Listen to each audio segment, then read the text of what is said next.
નો સુગરનો આજે 8મો દિવસ છે। સૌથી પહેલા બધા જ મિત્રોને મારા જય શ્રી રામ, જય માતાજી। કેમ છો મારી યુટ્યુબ ફેમિલી? આજે આપણે કોફી પીને ડાયરેક્ટ જઈશું આપણે રનિંગ પર।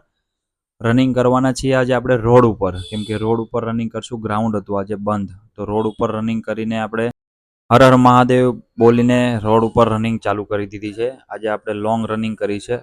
આજે રનિંગ કરીને ડાયરેક્ટ જીમ પર જશું અને આજે આપણો શોલ્ડર વર્કઆઉટ છે, જે સવારમાં જ વર્કઆઉટ કરશું। શોલ્ડરના જેટલા પણ સેટ મેં બતાવ્યા છે બધા સેટના મેં 4 સેટ માર્યા છે અને 20 રેપિટેશન માર્યા છે। શોલ્ડર વર્કઆઉટ પછી આજે આપણે માર્યા છે એપ્સ। તો એપ્સ વર્કઆઉટ તમે જોજો મેં કઈ રીતના એપ્સ માર્યા છે, અને એપ્સ વર્કઆઉટ આ રીતના કરશો તમે તો તમને પણ સારું પડશે ને એપ્સ આવવા મળશે, કેમ કે આ અઠવાડિયાથી આપણે એપ્સ વર્કઆઉટ ચાલુ કરી દીધો છે।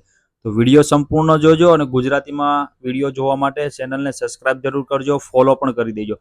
આ જ રીતના તમે કંટ્રોલથી એપ્સ મારવાના રહેશે। તમારે કંટ્રોલથી એપ્સ મારશો તો કમ્પ્લીટ તમારા એપ્સ બનવા મળશે। બધાના 4 સેટ મારવાના છે, જે પણ વર્કઆઉટ તમને બતાવે। લાસ્ટમાં માર્યું છે આપણે પ્લેન્કનું માર્યું છે 1 મિનિટના 3 સેટ। એની પછી આપણે ઘરે જઈને ડિનરમાં આપણે જમ્યા છીએ, તૈયાર થઈ ગઈ છે। જો તમારે ફેટ લોસ કરવું હોય, એપ્સ લાવવા છે, તો આ જ વસ્તુ તમારે ખાવી પડશે, કેમ કે વેજીટેરિયન છો તો નોન વેજીટેરિયન હોય તો તમે અંડા ને એવું બધું તમે ખાઈ શકો છો। એની પણ તમારે ડાયટ જોતી તો નીચે કમેન્ટ જરૂર કરજો, અને આવી જ રીતના ઇન્ફોર્મેશન જાણવા માટે ફોલો જરૂર કરજો। ભૂલતા નહીં ફોલો કરવાનું, ને કમેન્ટ જરૂર કરી દેજો, શેર જરૂર કરી દેજો।